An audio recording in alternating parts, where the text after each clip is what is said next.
আসসালামু আলাইকুম।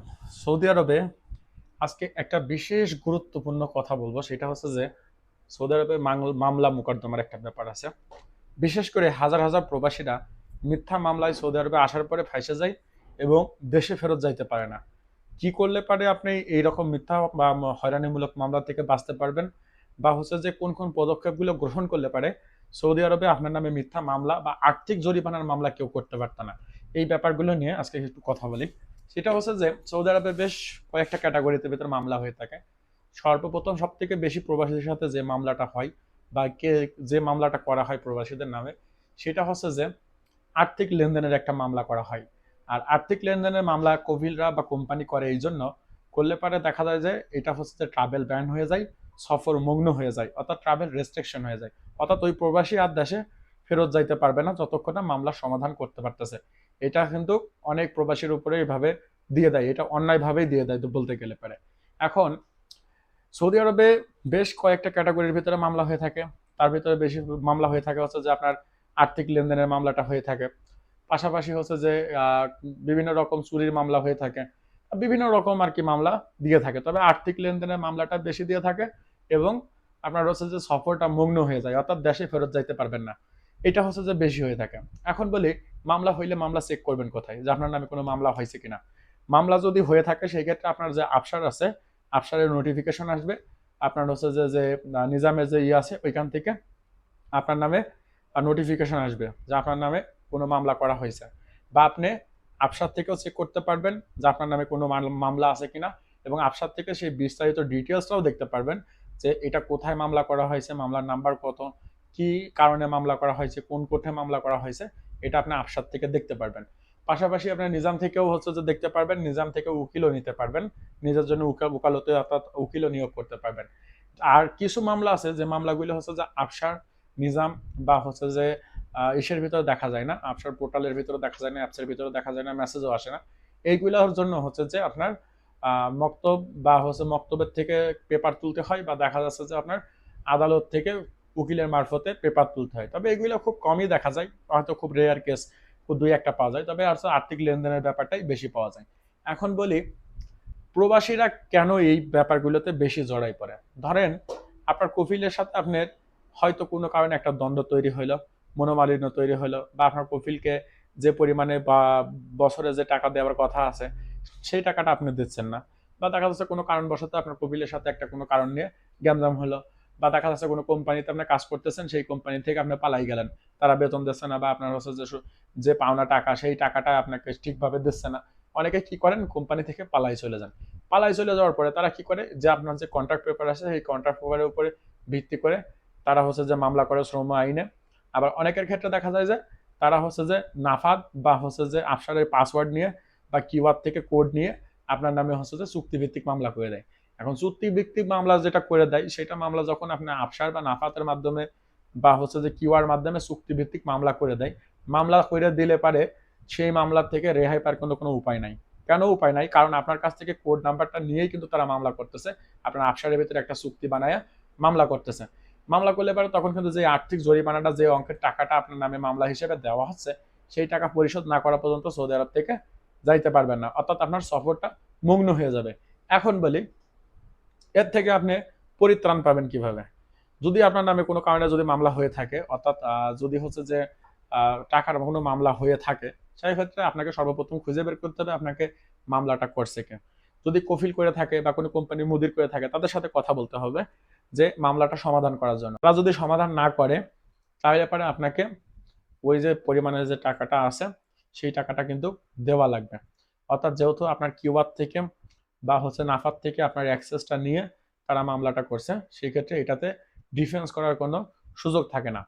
এবং দেখা যাচ্ছে যে অন্যায়ভাবে যদি আপনার নামে কোনো মামলা দিয়ে থাকে, সেটার জন্য যথেষ্ট প্রমাণ যদি আপনার কাছে থাকে, বা যদি দেখা যাচ্ছে যে যে মামলাটা আপনার নামে রুজু করা হয়েছে সেই মামলাতে আপনার হচ্ছে এজাহারের কপিটা উঠাবেন, যেটা কি দেশে এজাহারের কপি, এই এজাহারের কপিটা উঠাবেন। উঠানোর পরে দেখবেন যে আপনার কারণে কি কারণে মামলা করা হয়েছে বা কোন ধারায় মামলাটা করা হয়েছে। এটা দেখার পরে আপনাকে এটা তখন হচ্ছে যে আপনি উকিল নিয়োগ করতে পারবেন, উকিলের মাধ্যমে আপনি ডিফেন্স করতে পারবেন। অর্থাৎ আপনার কাছে যদি যথেষ্ট পরিমাণে প্রমাণাদি থাকে যে এটা মিথ্যামূলক মামলা বা আপনাকে হয়রানি করার জন্য মামলাটা করা হয়েছে, তাহলে কিন্তু আপনি ডিফেন্স করে আপনার মামলা আপনি শেষ করতে পারবেন। তবে যদি কিউয়া নাফাত বা আফসারের কোর্ট দিয়ে যদি কোনো মামলা করা হয়ে থাকে, অর্থাৎ সেটা সরাসরি চুক্তিভিত্তিক মামলা করা হয়ে থাকে আপনার আফসারের ভিতরে বা আপনার সিস্টেমের ভিতরে, যেহেতু আপনার সিস্টেমের ভিতরে মামলা করা হয়ে থাকে হচ্ছে, সেহেতু আপনি ওইটাকে আর ডিফেন্স করতে পারবেন না, কারণ ওইটা আপনি জানে শুনে মামলাটা করতে দিচ্ছেন। আপনি নেন নাই ঠিক আছে, কিন্তু আপনি ওই ওটিপি দিচ্ছেন বা পাসওয়ার্ড দিচ্ছেন, যার জন্য হচ্ছে যে ওই মামলাটা আপনার নামে ওইটা স্থায়ীভাবে হয়ে যাচ্ছে এবং ওইটা আপনি ডিফেন্স করতে পারবেন না, কারণ ওইটা আপনি সাক্ষী হিসেবে নিজেই বলতেছেন আমি টাকা নিয়েছি। যেহেতু এটা হয়ে যাচ্ছে সেহেতু আপনি এটা ডিফেন্স করতে পারবেন না। এটা হচ্ছে যে একটা ব্যাপার। এখন এইগুলা তো গেল একটা ব্যাপার। এখন যদি মামলা হয়ে থাকে তাহলে কি কি অসুবিধা হয় সৌদি আরবে? প্রথমত মামলা হইলে পারে সফর মগ্ন হয়ে যায়, আপনার দেশে যাইতে পারবেন না। দ্বিতীয়ত হচ্ছে যে অনেকের ক্ষেত্রে মক্তব খেদামত তুলে দেয় বা দেখা যাচ্ছে যে সার্ভিস বন্ধ করে দেয়। অর্থাৎ সার্ভিস বন্ধ করে দিলে পারে আপনার হচ্ছে যে সৌদি আরবে আপনি ইকামা ট্রান্সফার করতে পারবেন না, অর্থাৎ কাফালা হইতে পারবেন না, ব্যাংক কার্ড করতে পারবেন না। তারপর আদার্স যে সমস্ত সুযোগ সুবিধা আছে, সরকারি কোনো সুযোগ সুবিধাই আপনি গ্রহণ করতে পারবেন না। এই দেশ থেকে যাইতেও পারবেন না, গ্রহণও করতে পারবেন না। তবে টাকার মামলার ক্ষেত্রে দেখা যায় যে এগুলা এতটা করে না, শুধু টাকার মামলাটা দিয়েই রেখে দেয় তারা আবসারের ভিতরে। তো এই হচ্ছে যে ব্যাপার। তাই সৌদি আরবে এই সমস্ত মামলার থেকে সাবধান হওয়ার জন্য যে ব্যাপারটা সেটা হচ্ছে যে সব থেকে বড় মাথায় রাখতে হবে যে আপনার আবসার ও নাফাত, তারপরে হচ্ছে যে আপনার কিউআর, এই সমস্ত জায়গা থেকে ওটিপি বা পাসওয়ার্ড কাউকে শেয়ার করা যাবে না। অনেক প্রবাসীরা আছেন সুদের টাকায় হচ্ছে যে সৌদি আরবে মামলার শিকার হয়। সুদের টাকাটা এইভাবে কিভাবে আবার সৌদি আরবে তাব্বিতা মারা আছে, এইখান থেকে তারা লোন নেয়, লোন নেওয়ার পরে বিভিন্ন রকম জিনিসপত্র কেনে, অর্থাৎ দেখা যাচ্ছে একটা ফোন কিনছে বা একটা গাড়ি কিনছে, তাব্বিতা মারার থেকে তারা আপনার হচ্ছে যে লোনটা নেয়, নেওয়ার পরে লোনের প্রসেস করে নেওয়ার পরে যখন কিস্তি দিতে ব্যর্থ হয় তখন কিন্তু কোম্পানি আপনাকে নোটিশ করে, নোটিশ করার পরে একটা টাইম দেয়, সেই টাইমটা না দেওয়া টাইমটার ভিতরে টাকা যদি না দিতে পারেন তাহলে হচ্ছে যে আপনার নামে মামলা হয়ে যায়, আর মামলা হয়ে গেলে পরে তখন আপনার সফরটা মগ্ন হয়ে যায়। এটা হচ্ছে যে বড় ব্যাপার সৌদি আরবের ক্ষেত্রে।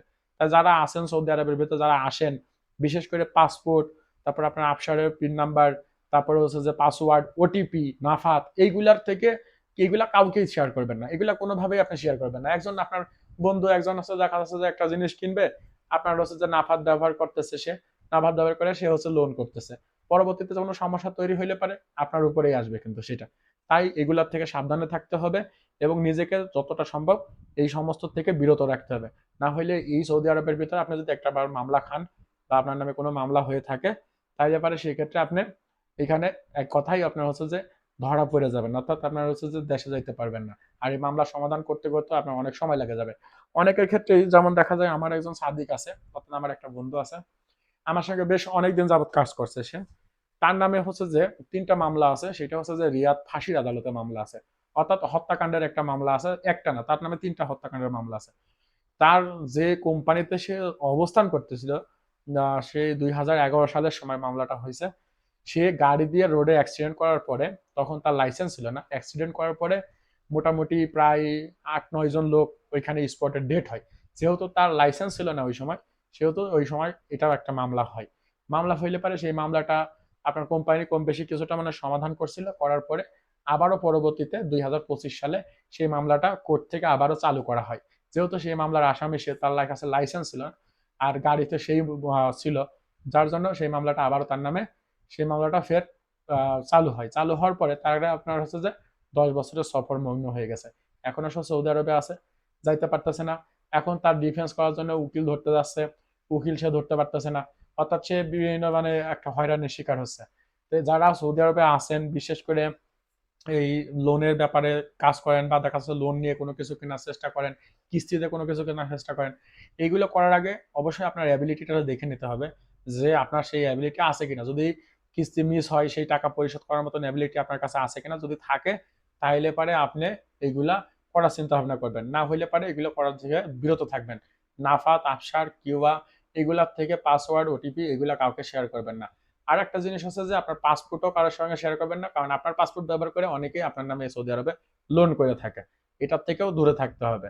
আর এটাই, আর যদি কারোর কাছে লাইসেন্স না থাকে সেক্ষেত্রে গাড়ি তো সব মানে চালানোর ভুলেও চিন্তা ভাবনা করা যাবে না সৌদি আরবে, কারণ একটা দুর্ঘটনা ঘটলে পারে সম্পূর্ণ অর্থাৎ ১০০% গলদ আপনার উপরে আসবে, কারণ আপনার কাছে লাইসেন্স নাই। আর যদি আপনার কাছে লাইসেন্স থাকে, কোনো একটা দুর্ঘটনা ঘটলে পারেও খুব একটা ঝামেলা হয় না। তাই এগুলার থেকে বিরত থাকতে হবে, বিশেষ করে সৌদি আরবের ভেতরে।